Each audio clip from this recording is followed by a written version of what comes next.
Hello and welcome to the GWLAYDS podcast. Tonight you've got the pleasure of myself and Scott. How are you doing, Scott?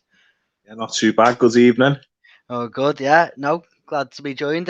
So we thought we'd kick off with tonight. Obviously we've had the international break, so not much Everton news to come from that. But we thought we'd pick up on a few of the themes from the international break and the notable Everton involvements. So I think we'll pick up first of all with the England team winning 5-0 and 10-0 in what can barely be classed as international games. But first of all, I thought we'd start with the straight in off the bat with the Pickford argument versus you know Etal, essentially. I mean, it was Dean Henderson last summer, wasn't it? And now he's coming under competition from pretty much anyone else who gets 5 games in the Premiership, despite holding down the England #1 jersey for about 5-6 years. So I'll pick up with you, Scott. What do you think about, obviously, if you've watched any of England, and what you think on the Jordan Pickford situation? I did watch bits and bobs of the England games, but it's not. To be honest, it's not my cup of tea. The early stages, I tend to watch it more, obviously, when Everton players are involved.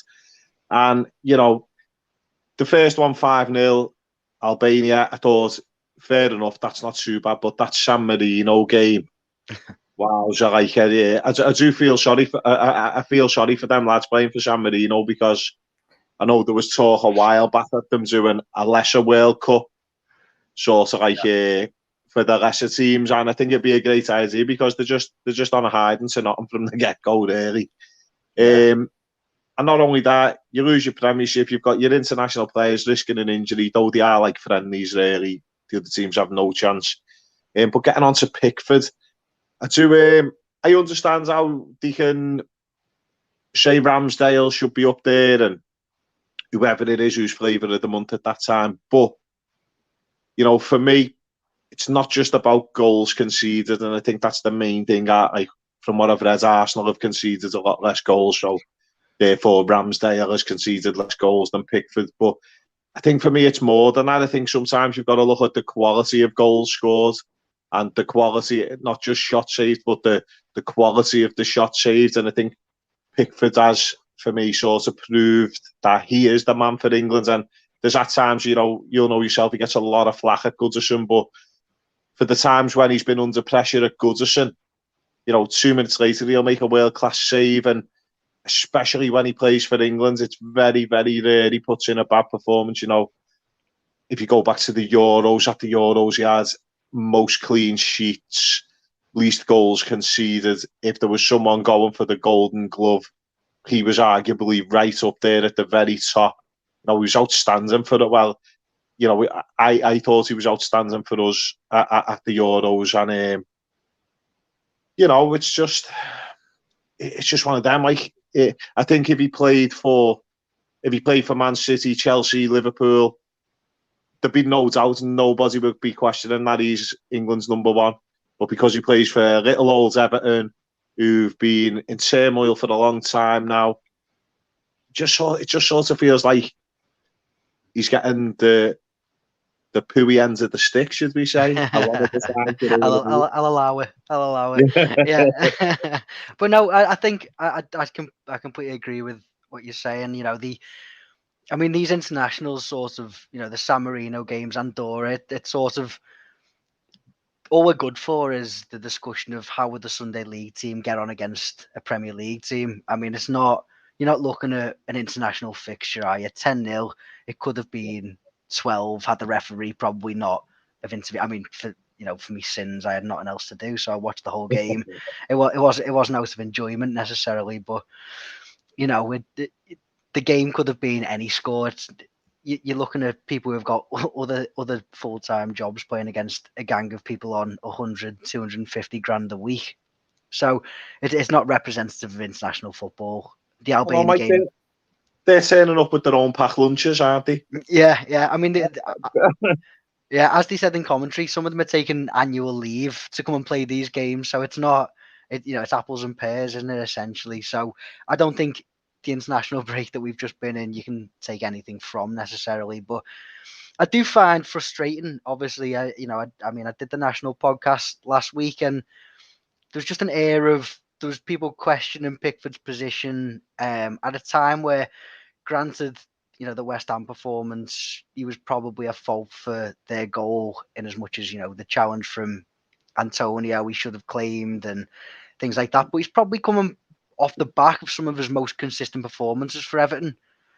And I've always been quite I've been quite critical of him in the past, whereby he's played poorly for us, lacked concentration, then gone to England and had stormers of games, looked like he's got his head in the game. And I think he spoke quite freely about that in the last 12 months, about how he's been to psychiatrists and, sort of worked on his mental state just to be concentrated on every single game. I remember several games against Newcastle where he just got, tied up in the moment and, tried to make stupid decisions, and it cost us essentially.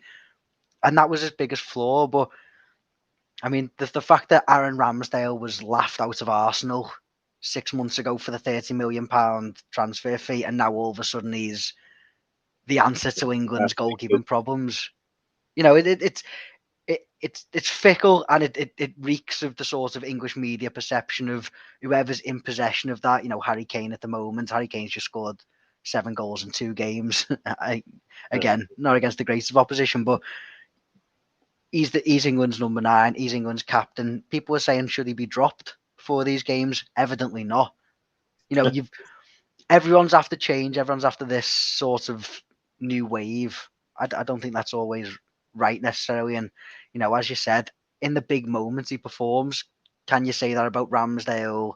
Can you say that about Johnson? Can you say that about, Henderson or any of the other competitors that number 1? You can't, ultimately. And I completely agree, to be honest. And do you know what, Mike? It is so hard because you feel like people who are maybe watching might think you're just saying it because you support Everton, but he has excelled at international level. There was times where he's kept you in the game, and I've often found, Mike, I've heard all the criticism. I've been part of that criticism, but I think for me, a lot of the time when he was under pressure was if he had too much time to think, it was a problem. If he had to get too involved, it was a problem. But them spur of the moment, shot stopping, I think he has been brilliant. And he's a voice at the back. I realised that the first time I realised it was how vocal he is. And you don't really hear it on the telly. And where I sit in the Gladys, you don't really hear it. And we went to watch Everton versus Arsenal, and there was only 2,000 fans, me and my lads, and we weren't in our normal seat. We were literally right behind the goal. And he never shut up.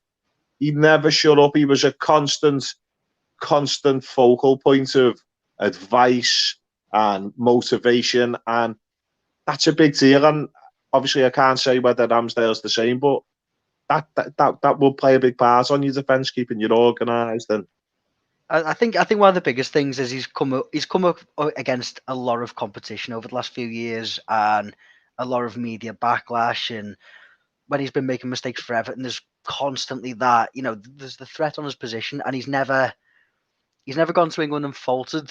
For as much as he might have had bad spells for Everton, he's never gone to England and faltered. And I just find the whole idea of it, of the whole, question his position. There's so many positions in that team that you could question. I mean, you question his. Yeah, you're questioning his, and without making a mistake, all of a sudden he's the reason that, why are you changing him? Because ultimately his penalty save in the final after after extra time, he makes that penalty save against Jorginho. You've got match point in the penalty shootout to go and win a Euros. If we go and win that, it's the Colombia game all over again. He makes a couple of saves in the penalty shootout, and he's a hero. So it's just, for me, it irks me because it does feel. I'm not a massive fan of the whole Everton agenda thing, but it does feel like, as you said, if he played for Arsenal, if he played for, one of the traditional top 6, then he wouldn't be getting that same grief. Quite frankly, he's earned his stripes, hasn't he? He has. Hold down the position, Yeah, definitely. I think, that's what he needs to do, and he's under constant pressure to do that, and I think he's excelled every time. And I think that brings us on to another sort of England international of this week, which is Anthony Gordon playing for the under-21s. I personally thought when he got called up to the 21s, it might have been. You look at the players around him, you see the hype around them, particularly the London players. You see he's in with Skip and these players playing week in, week out. And even Balogun, for me, you hear Arsenal fans in the media talk about Balogun like he's some superstar and he gets so much media attention before the game, but he's got a worse goal scoring record than Ellis Sims, at underage levels. So I think Anthony Gordon obviously moved up to the 21s in his debut, scored 2, had an absolute blinder and got man of the match. So obviously my thoughts were I hope he has a good game. On the back of that, do you think he can really kick on from here for Everton and become the influential figure that he wants to be at Everton? I hope so, Mike. I really do, because I think there's a lot to be said for his attitude and his work rate and his ethic, and he fits in with pretty much what everyone expects Everton fans to be happy with, which is fighting for your position, fighting for the shirt, taking your chance when you get it. And I've seen that, and you've seen it for England. We got given a chance, and he's took it. And I think for me, anyone who's watched this podcast while I've been on it, I'm a big advocate for giving the kids a chance. And he's not a kid; he plays like a man, and he's playing in the men's game. And I really do think he should be given the chance now. It's hard really, because we've got another left winger who's playing really well. But if it was a decision between him and Alex Iwobi, there's no comparison for me. I don't think Alex Iwobi's not the same type of player. He's not what we need. Good enough. Yeah, but essentially he's not, though, is he, Mike? He's not. And from what you've seen of Gordon, he'll get the ball, he'll get you up the pitch, he'll track back, he'll make the tackle, he'll try and create. And I really, really hope that this is a good chance for him now to really make his mark and sort of solidify his position. And maybe not the starting 11 every week, but 100% he needs to be in that first time. And if he's not starting, getting off the bench week in, week out, I really believe it's a good time for him now.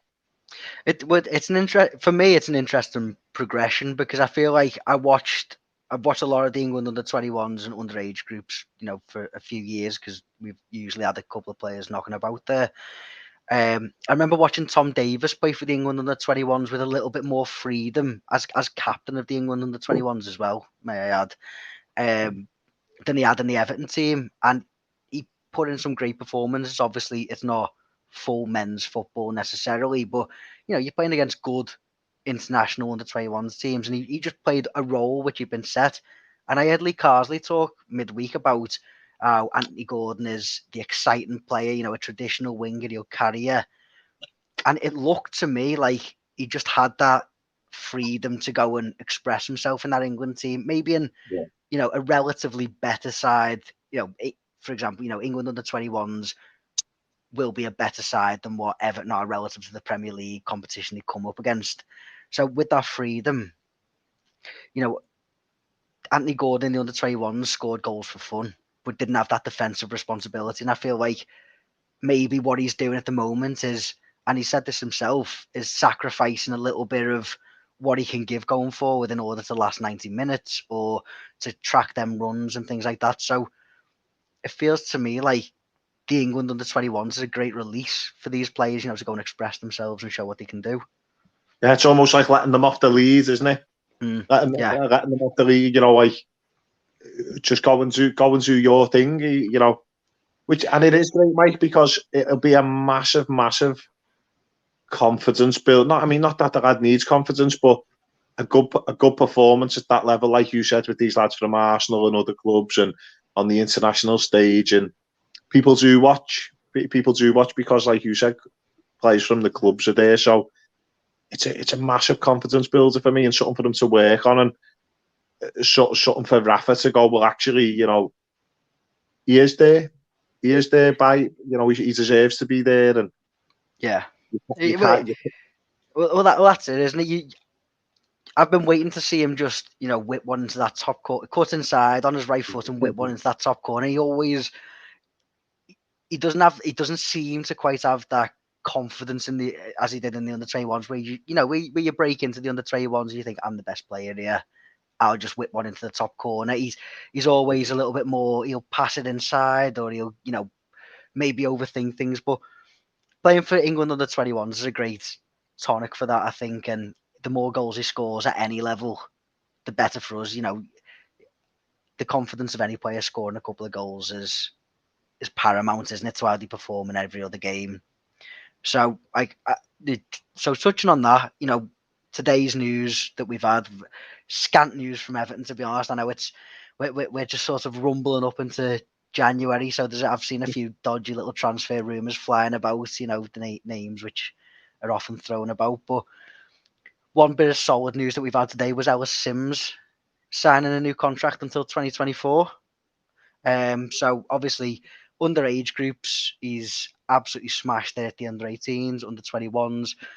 Did well on loan in League One last season at Blackpool, and so I personally think it's a really good move by the club to tie him down and give us that freedom to loan him out and things. So I just wonder what your thoughts were there on that, Scott. Do you know what? I think it is good. I think. I think he was coming to the end of his contract the end of this season. So I think a lot of people around would have been wondering what the script was and whether they'd let him go. And I think it's a really, really positive move for him and the club that they've kept hold of him, because it shows you that there is potential there. And I think maybe the way his contracts ran down that far possibly might be to do, he has a bit of an injury and maybe that held him back. But obviously, since he's come back from Blackpool, and I think a lot of people thought he might have went back out on loan, and it just shows he's going in the right direction, and he must be showing it on the training pitch for them to say, look, you can stay 4 years. It's not 3 or 4 years. It's not a short contract, is it? Do you know what I mean? So I think it's great, because he'll have seen Anthony Gordon, he'll have seen Zobben getting on the bench. He's had a few on the bench himself, not managed to get on in the Premier League. But I think now we sign that contract, if anything's going to give you a bit of fire in your belly, and your competition at the moment, Calvert-Lewin's out, surely in his head he thinks he's better than Rondon, or he can challenge him for his place. A guy who's coming to the end of his career and isn't 100% fit. There's a real chance for him to start knocking on the door. Don't get me wrong, it's going to be difficult when Lewin comes back and if Richarlison stays fit. But what? Look at, bloody hell, not even just Zobben and Gordon and Brandtwaite. Got Calvert-Lewin there come through the doors at youth level. You know what I mean? So if you were him, you're just thinking there is a chance here, and the club believe in me, and he's got to repay that faith by just working hard and plugging away. And he says all the right things in his interview when he signs his contract. So he's only 20. There's plenty of time, but it's a good opportunity for both parties, I think. I completely agree. I think from the interviews that have come out of the club ever since he was, 16, 17 and scoring goals for fun, he's always been a big, unit up front. He's always been an incredible finisher. He's always had the goal return to warrant that sort of hype and the optimism. He's got one of the best. I think he's got one of the best goal returns in under 18 and under 21 football. Period for any player to have played at that level in the last 10 or 20 years. So he's obviously got the finish. And I think what has come out of the club is that other facets of his game need to be improved in order to make it as a professional player. And he's obviously gone out on loan to Blackpool, which is a big challenge in League One for a 19-year-old to do. He's managed to force his way into the team and score 10 goals in 19 starts, which, if he was a seasoned pro that he'd sign for the year, just to get that return would be great. But for a 19-year-old to do that, for a 19-year-old to do that, who's finding his feet at professional football, I think it's a big coup for the club to tie him down. It's now up to him to go and push on, progress that and force his way into the first team, because I think he was injured during that period where Rondon was playing, quite a bit of football. Yeah. And I genuinely think that was really unfortunate because I think Rondon wasn't fit enough at that period to play 90 minutes, but maybe Dobbin was a little bit too fresh to bring into the first team. And I think Sims would have been a great option. We spoke about it previously, to bring on, to get the fans behind him, to say, this is, a young lad coming on, let's get behind him, he might grab a goal. And he just missed that with whatever injury he had. I believe it was an ankle injury. So you never know. Maybe he might get a chance before Christmas. I fully expect him to get loaned back out to Blackpool. They've already expressed an interest after Christmas, so that wouldn't surprise me. Be nice for them to get on a little cameo though before, wouldn't it? Yeah. I think, as we've seen, Dobbin's been on. I think Sims has been on in some. It might have been a cup game, so I think Benitez is quite sympathetic to that. I think he's quite sympathetic to giving young players a little taste of it. And he's, to be honest with you, Benitez has given a lot of the players a chance on the bench, and sort of bringing them into the first team training as and when needed. Onyango, I know, has been training.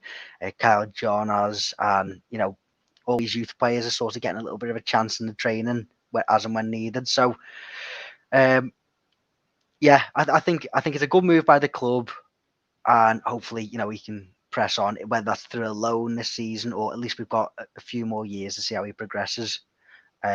So I think it's really positive personally, and I thought just on that basis I'd touch on the fact that obviously this season we've seen a little bit of a switch to where we've mentioned names here: Onyango, Dobbin, Sims, Branthwaite obviously had a game in the past, but it's just, what is that route between under 18s, under 19s, under 18s, under 21s to the first team? Like, it feels like there's been a disconnect at Everton for a long time, and I don't know whether that's because we haven't produced a Rooney or a Barkley, which we sort of expect on a 5-year basis. We've always produced good homegrown players, or is that something more symptomatic of what's going on at the club?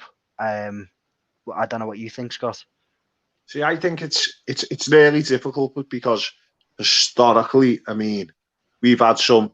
Don't get me wrong, other people who support other clubs might laugh at some of the names mentioned, but you look at Leon Osman, came through the club, had a massive career. Tony Hibbert had a massively long career. Good skillful players, Danny Cadamatri, Wayne Rooney, Franny Jeffers. Franny Jeffers, Victor Anichibi. The list goes on and on. Shane Duffy, Jack Rodswell. Loads of players have come through. But it's just hard because when you haven't got a long-term senior management team, because it's not just the manager, they come with a harem of backroom staff. It's not, it's from start to finish, isn't it? There's loads of them. So when you haven't got that, it's hard to have a manager who comes and lasts a season or a season and a half for them to really get to know these young players, because they're concentrating on the first team, and you might have someone like Unsworth or Ferguson knocking on the door saying, look, these kids are good, and they're like, hang on, I'm just about getting to know the senior pros. So it must be really, really difficult at times to force your way in if you're not exceptionally good. Do you know what I mean? If you're not putting the senior players to the sword in training, which is a difficult task at the top level, when you've got managers coming and teams coming and going, it must be hard to make an impact, and you've got to feel for them in that way, I suppose. Yeah, no, I think that's one of the key points, which obviously under Moyes we had that progression of youth. You think of, even at the start, you think of James Vaughan being the youngest Premier League goal scorer, Anichibi coming in. You mentioned Rodwell, you mentioned a couple of other names. We brought Dan Gosling in for nothing. Jose Baxter got a game. I mean, when you've got that assuredness that you're going to be there for the next 2, 3, 4, 5 years, you can afford. I remember Ross Barkley coming on to great fanfare, not quite Rooney-esque fanfare, but to a similar sort of, thank God he's got on. It's about time. And he had a bit because of a they felt like stinker. he held them back a bit too long, no, Yeah. didn't he? Yeah, and he had a bit of a stinker when he came on. I think he played half an hour. He tried to spray a few balls like 30 yards and got caught in possession. And, maybe he was a bit over exuberant. Well, I mean, based on the rest of his career, it sort of sums up a lot of it. But, he was over exuberant to an extent. But you could afford to do that as Moyes because you knew that you'd be there the next season, the season after. And, if they cost you a goal or, they lose the man, it's not going to be career defining. Whereas I think in the current state we're in, it'd take a very bold manager to look at that centre defence and say, I'll throw Branthwaite in there, for example, who I think should get more game time, personally. Yeah. He looked good when I've seen him. He's looked assured. He looks no worse than what we've got, is the least I'd say. Especially when you're going through them bad spells. He's a left-footed centre half. I think he makes a lot of sense. Obviously, he went on loan to Blackburn, did quite well. He's still a young lad, but I think you make a really good point about the management being an issue there. But it's whether you take. I mean, they weren't necessarily our youth players, but Calvert-Lewin, Holgate, Davis was. Them three sort of came through at the same time through the scouting system. But I think you just need to have that funnel, where you're taking in a lot of players. There's a lot who could make it, and then you've got them 3 or 4 who possibly will. Stands out. Yeah, who stand out. And I know David Underworth gets a lot of stick for the under 21s, possibly rightly so. I mean, I don't follow the tactics of the under 21s enough to know what he's tailoring it to, but I do think from that under 21, it doesn't matter how well the under 21s does. You're just looking to maximise the ability of those 3, 4 players who could really make a difference. So it's difficult, but it's hard because they always seem to have a good side, Mike. Yeah, exactly. They always seem to have a good. I mean, like sides that do really, really well. Yeah. But then, like you said, it's always the 1, 2, or 3. It's never. Yeah, you know what I mean. It's it is. If you're getting a class of 92, for example, and you've hit the jackpot, haven't you? But that comes along once every how many years? Barca had one, United had one, but you very, very rarely getting a team of under 21 players where more than 2 of them are going to make it to be good enough. But yeah, I mean, it's obviously a difficult argument to make without having a full understanding of what the youth setup is and things like that. But I do completely agree that having a stable management in place, can only help that to progress in the future. So, I did see I seen an article. It was a while ago now, but it said 50 Everton graduates since the start of the Premier League. Now, that doesn't seem like a lot, but if you've produced one a season that makes it in a Premiership team, and it mightn't necessarily be at Everton, Mike. Do you know what I mean? They might go out somewhere else, but the amount of players who come through that system and just consistently make a living out of football at a good standard. Now, the highest standards of the Premier League, people who don't understand football think the Championship's rubbish. They haven't got a clue. A Championship player had wiped the floor with you at some degree. As would a League Two player. Do you know what I mean? So, but the amount of players who go to the Championship and they do really well, and the amount of players that come through that academy and our system that make a living out of football is unreal. Exactly as you said. I mean, I remember going to the game. Might have been Bate Borisov, the dead rubber in the Europa League. I think I was one of about. Yeah. I think I was one of about 15 people at the match, and they had Jake Bidwell was our youngest player, Adam Forshaw. I think Ryan Ledson might have got on. Kieran Dow had a bit of a game. And if you look at them, 3 of them are Premier League footballers and one of them is a Championship footballer. And I probably missed out. I mean, Shane Duffy probably played. There's probably a load of others. And you look at that team as well, was he maybe? Yeah. I mean, there could have been anyone playing in that game. To be honest, it was just I don't think they even had squad numbers. I think they just made the numbers up. But no. But I just say, we do produce the players to go and play in the football league. I just feel like we need to really tailor that to them two or three, the Dobbins, the Sims, maybe the Gordons, who can go and make the difference. And that's what really good academies do, isn't it? You don't need to produce a Rashford. You don't need to produce 11 Rashfords. You just need one Rashford in every two age groups, and it saves you 100 million quid. See, it'd be great. It'd be like, but it's hard, isn't it? Because if say Rafa had been at Everton for 4 years, that jobber might have already set the pitch on fire. Yeah. Do you know what I mean? But like you said, it's gonna be a real bold move. Yeah. To do that when you're new yourself, it's hard. You can't because you can't be throwing kids on, can you? When you're after a goal to maybe save your job or push yourself up the table, throwing a 17-year-old on if you're not sure where you're going to be in 2 months' time could finish the two of you. Yeah, exactly. Yeah. I've spoke a lot on this about not throwing kids in too early to ruin them and things like that. But it is good seeing them. I think the fans do have a certain amount of acceptance that they will make mistakes, but I just think it's something we've lacked, particularly over the last 5 years since Mashiri came in. That sort of homegrown identity, a player that you can relate to.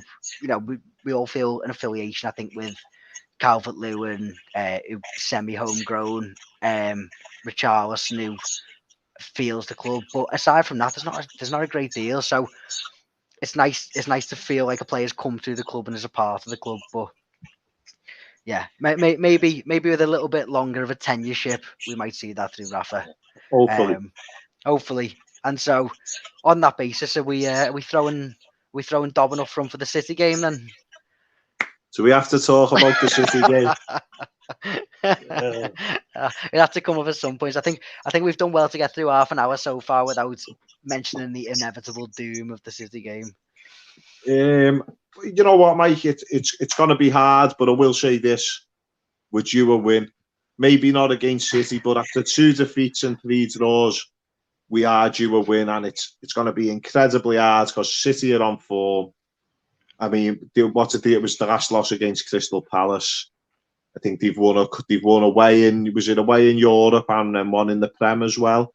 Since then, is that right? I think. But Mike, if anything better than the last game of last season is an improvement, because we can't go out and get some 5-0 because.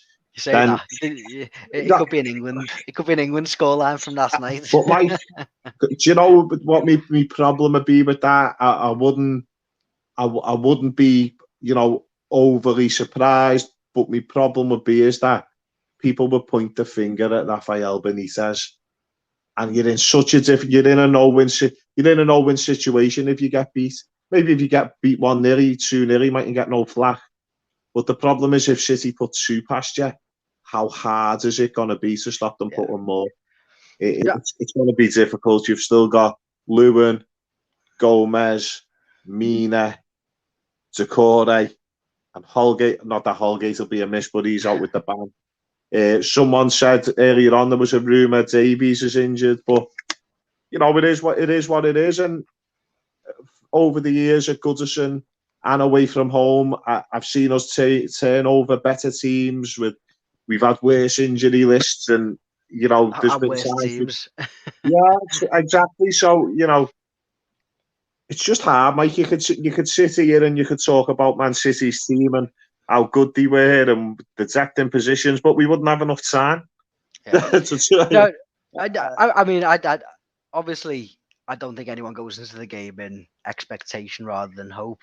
But at the end of the day, teams have turned them over, and I don't think this season City, despite obviously being probably equal in strength, you're not necessarily facing up to the same fear factor as what you were 2 years ago when they went the whole season unbeaten and got 100 points. Was it 3 years ago? That seemed like a different entity almost to the City team of today, and I don't know whether it's because Pep's been there a bit longer and whether it's motivation, wherever. I'd be disappointed talking about City in general because they are, they've got two teams that could win the league. So if we're gonna dive into that, then you'll be, as you say, you'll be here a while. But I do think you can cause City problems defensively. I think the pace that we've got on the counter attack, obviously, you look at Crystal Palace as a really counter attacking side. As you said, the last team to beat them was, that sort of pace up front. Running at them, breaking with pace, and just trying to get in behind. Largely, football's just quite a simple game. Obviously, City make it look simple and make it look very nice. But the basics of it are if you can get a Graham behind with a long ball and he can take it down, then he's 1-on-1 with the keeper. And I don't want to oversimplify things to quite that degree, but you never know what's going to happen. Essentially, I know people. I know it's not the same because Man United have had some pretty poor performances. But when we went into that United game, we did everything you've just said. We got them on the break. We looked good on the break. We were organised at the back, and I went into that thinking, oh, it's going to be difficult, and we looked really good in that game. So there's nothing to say we can't play well in this game. And do you know what, Mike? If we start getting to 30 minutes and City haven't scored, I start turning into me and getting excited and thinking, especially if we've had a couple of chances, but you just don't want it to be like the start of the Wolves game where they're all disorganised, no one's closing down, there's no pressure on the edge of our box, and if you give them a sniff in and around the goal, you're in trouble. And you just want to see that fight from the start. No doubt, we're going to have a massive following there. They'll be right behind them, and you've just got to not be overawed, haven't you? I think once you get overawed, it's hard. Yeah, but I mean, you look at games similar to this. I mean, we've been to City a couple of times. I remember the game where I can't remember the result. The one where Rooney swept one away early doors, and that the game where Stecklenberg made a couple of saves. Yes. And I think back particularly to last year's derby at Anfield, where I expected exactly the same as what I'm expecting this game, and we just went there in the first 10 minutes, 20 minutes, and just pressed, forced errors, found chances, and ultimately won 2-0. Once you go 1-0 up, they've got to come onto you, and that creates a space for you to play. I think you've got to have a game plan. You've got to stick to it. Haven't you? You either have to sit in deep and play on the counter, or you have to think we're going to try and force some errors and make our own swing. Yeah, we come out swinging. Basically, you've got a puncher's chance at that point, haven't you? You might hit them, you might get it for 6, but it's probably better than just getting absolutely dominated 80% possession. I remember I didn't make it to the game. I think I was away in Wales at the time, watched on the telly. Sam Allardyce at home to City, and we got beat 4 or 5. I got increasingly drunk as the match went on, but I think they had about 80% possession during the game. It was ridiculous. You don't want that to happen. You don't want to just get, it was like a little dog and a big dog just putting its paw on it. You don't want that to happen. You want to have some sort of fight. You want to show something. Yeah. Or if that does start to happen, Mike, you want someone to go through and get a yellow. Yeah. Yeah. Yeah, you want to show something. You want to show that there's a little bit of fight, or just a little bit of quality would be nice. I mean, I know that's asking a lot, but just a few moments of quality, a few little passing plays where you think we can match these. If Crystal Palace can match them, why can't we? Essentially, yeah, that's it. So, and Rafa has got a good football. He is obsessed, with tactics, and he'll have analysed them. And if anyone's going to know where there's a way to win, it's going to be him. So I'd love it. I'd love it just to keep the Wolves from the door for him, because regardless of what happens, I'd keep him till next season anyway. Obviously, unless we went down, but that's not going to happen just based on the fact that some of the teams at the bottom are really, really, really, we've been poor, but they're really, really, really poor. Do you know what I mean? So I've got faith in him, and I've got faith in some of the players. With regards to what I think would be best, it'd be hard for me not to say play Delph, at least for the first 60 minutes, because who would have thought he'd be our saviour at the moment?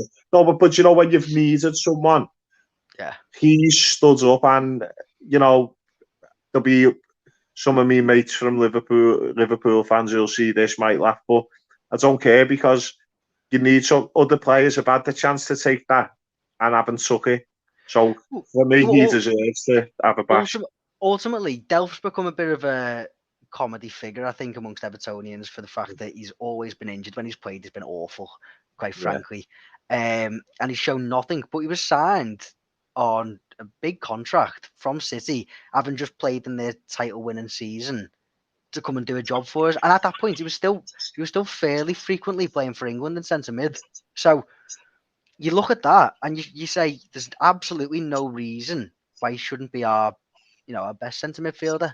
Yeah. There's no reason why he shouldn't be able to put that quality in. And we treat him like, you're throwing like a Dobbin from the academy, like Onyango. I'll throw Onyango and, maybe he's our best player.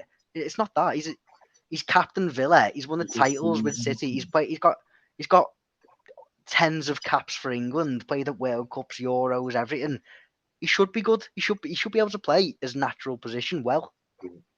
So I completely agree. I think Delph starts for me as, Delph and Allen alongside. I would add a third midfielder into that personally. Who would you go for? Well, that's the problem, isn't it? Yeah. Now that Davis is injured, not that Davis would necessarily be it, but I think Townsend arguably comes in as the number 10, based on previous performances, and at least he's got the legs in there, and it frees up either flank for, Gordon, Gray, Richarlison through the middle, which, if Calvert-Lewin's not fit, which presumably isn't, then that makes sense. If Gomez is fit, there's a lot of ifs, buts, and maybes over the fitness of players, but as long as it's not Mason Holgate trying to play defensive midfield again, I'm happy. Mate, he'll be having them turmeric shots they're selling on the website. Hey, he'll be at home having them, whatever they are. Is he trying to blame that for his red card? Is he the overexcitement? I don't know. Yeah, an overdose of turmeric he was on. Yeah, I don't know if they make you bladdered, but he looked like he was bladdered when he came on, didn't he? So yeah, now he's. I think Delph's a shoe-in, and Allen, particularly because both of them have got a little bit of a defensive side of the game. I mean, I don't endorse betting, but if you want to put a bet on Delph to get yellow carded, I think that's the most shoe-in of a bet you'll ever see, isn't it? I mean, but both of them are probably shoe-ins, but Delph in particular is just nailed on. But he's having that defensive grit. That's just a tackle. That's there's not a tackle in the side aside from them two, so you need them. And are we going, obviously, with Mina still being out, it's got to be Keane and Godfrey again, hasn't it? Yeah, well, Mina's been training, in fairness. I haven't seen to what extent. But I'd like that. But do you risk it? That's the problem, isn't it? He's made of paper. So, I mean, I personally think he's our best centre-half. But, would you rather have the Christmas period with Mina or... I'd rather have him in the derby, Mike, if that's what you're asking. Yeah, that's the indirect question. Yeah. No, but I mean, it's a bit. I think for Benitez, it's a free swing to play his tactics, to play his game, to show what he can do tactically. If you go and get minced 5-0, no one's going to be happy. But I don't think anyone would go away from it thinking they were shocked. Yeah. With the squad we've got available, with the way we've maybe been playing. So it's a free swing. You can go and play whatever system you want. You can go and try and press them. You can go and try and just play on the break. Anything you get is a bonus, I think. I agree. And on that basis, Scott, I'll ask you for your prediction for the game. Go on. Well, go on. I can't remember what I said last week. But, probably for the best. I'm gonna be positive. You've hyped me up here for us to get them on the break. So I do think if we nick an early goal, Everton 1-0. It's going to be hard, but Oh yeah, you know Mina's back, don't you? That's right. That's why you're going yeah, for the clean sheet. he might get the goal. Man of the match. Yeah, no, I appreciate your enthusiasm there, Scotty. One of us needs to be positive. I'll be as positive as I can be, and I'll go for a dodgy 2-2. I'll say we'll sort out our set pieces and we'll score a couple from set pieces. The Well, most my unlikely lad, prediction. I normally give him a little shout out, so if he's watching, Isaac, hello, and he reckons we're going to get beat 4-1, so we better Isaac, not, lad. Isaac, you're banned. You're banned from watching from now on. No more predictions from you, Isaac. Yeah, It's funny, no, isn't it?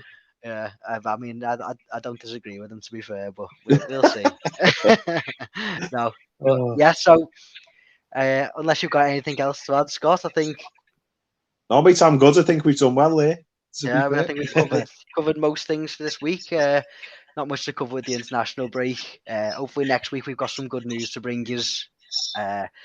We'll be back next week as usual. So from myself and Scott from the Gladys Beat, thanks for watching and good night. Good night. See you later.